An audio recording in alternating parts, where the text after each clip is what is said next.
Hello everybody, my name is Sachin Bhandari and this is the Story Co. It's a YouTube channel, but it is also my storytelling coaching and training firm. Storytelling has so many different aspects and it can be applied in so many different ways.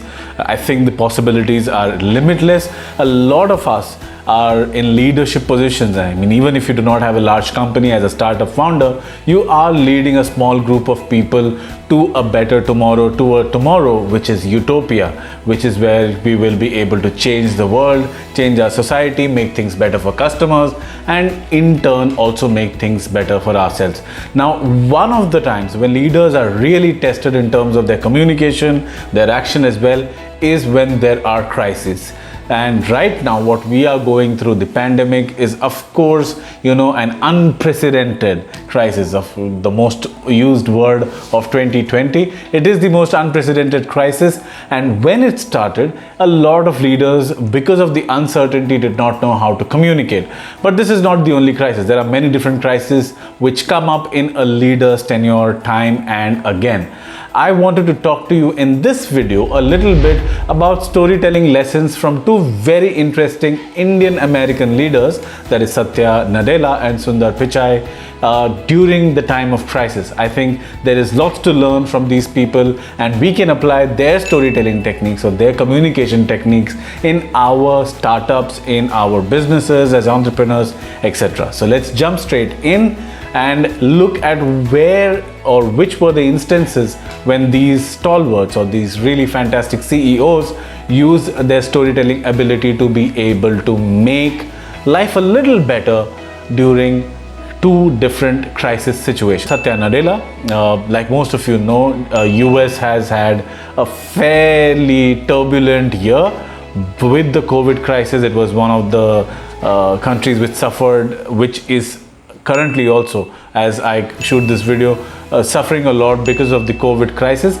But at the same time, there was also a problem with racial injustice. On 25th May 2020, George Floyd, an African American, died while he was being arrested for allegedly passing a $20 US bill to a store.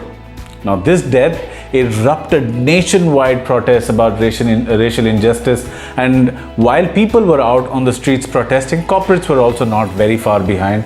You had a lot of important statements and actions being taken by Google, by Apple, and Satya Nadella of Microsoft. I think some of their commitments and actions are worth a mention, because what Microsoft did is that it opened its official Twitter account to African American employees to be able to share their stories or their statements about racial injustice and where they see this going. It was a masterstroke in which you sort of offer a collective catharsis and make your organization and your communities a safe space for people to be able to talk about their own discrimination that they've been through. What this also does, imagine this. Let's say that, of course, we are all surrounded by women, but sometimes when we look at news about women facing problems, etc., we always tend to think that this is not a problem that people around us face. But when women start sharing their stories in your own community, in your own family, at your home, you realize that the problem is all pervasive and it is not somebody only on the news channel who's facing this issue. That is what storytelling does. It brings the problem closer to home so that people actually take action which they otherwise would not. Microsoft did this, though I feel that a lot of the statements in the Microsoft initiative on Twitter were about what people were seeking in terms of racial equality or what they were against in terms of racial injustice. I think it would have been even more powerful if African American employees shared their actual stories of discrimination, personal discrimination. I think it would have been even more powerful. But nevertheless, I think it was a commendable initiative to use the official Twitter account to bring forth these stories. And Satya Nadella did not just stop at that. What he also did, that I think a couple of weeks later after this particular incident, he also sent an email clearly defining what are the steps that Microsoft was taking to be able to make their company, the communities that they work within, to become more inclusive and become a safe space for all kinds of people. So not just African Americans or blacks also for people who are of alternate sexual identity. So I think in that sense, Satya Nadella also triggered a story, in the sense that when you take a really great action, people want to talk about it, and when a story is triggered, it also travels to many different places. So that's that about Satya Nadella: action and getting people to share their stories so that there is some form of collective catharsis. Next, let me move to another Indian American leader of corporate America, and that's Sundar Pichai. Sundar Pichai was standing in his backyard, and he was preparing for not really anything else but a YouTube video, which is one of Google or Alphabet's companies, and he was addressing the class of 2020. Now, a lot of young people who are graduating this year, in the year of 2020, are really concerned about their futures. I mean, who wouldn't be, right?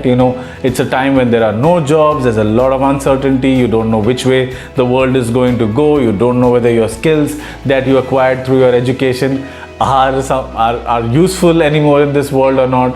And he had to make a speech there were a series of videos that YouTube shared. There was Beyonce who spoke, ex-President Barack Obama spoke as well, BTS, Lady Gaga, etc., etc. And one of the speeches, or video of one of the speeches, was by Sundar Pichai. Now, Sundar Pichai, or Pichai, could have relied on a lot of marketing statements or assertions, or the fact that the world is going to be better and data proves this, etc., etc. He's the head of Google. He probably has the most amount of data anywhere that anyone has anywhere in the world, right? But Pichai did not rely on data. He instead fell back on stories. He narrated the story that the class of 1920 got out of or graduated towards the end of a pandemic. Similarly, the class of 1965 or 1970 actually graduated during the Vietnam War. The class of 2008, it was about the financial crisis. So he said that such things have happened in the past, in history as well, so you will prevail.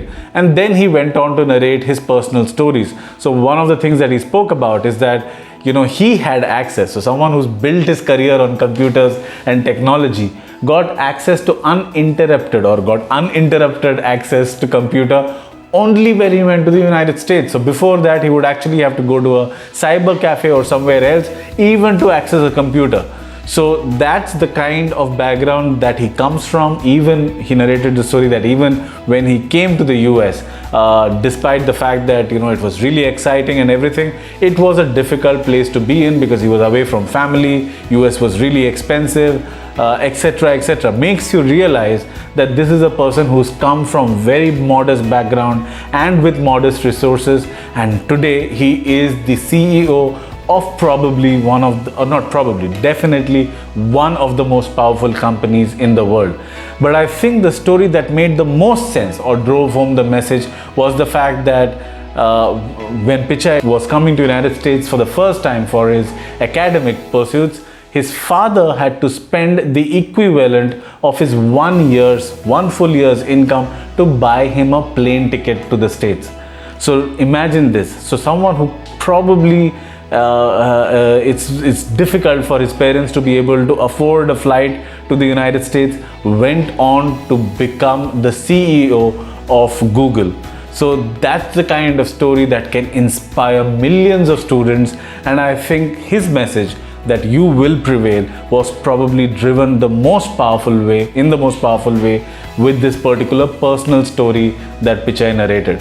So the message or the learning, I think, from this entire initiative or the speech of Sundar Pichai is that stories really make a difference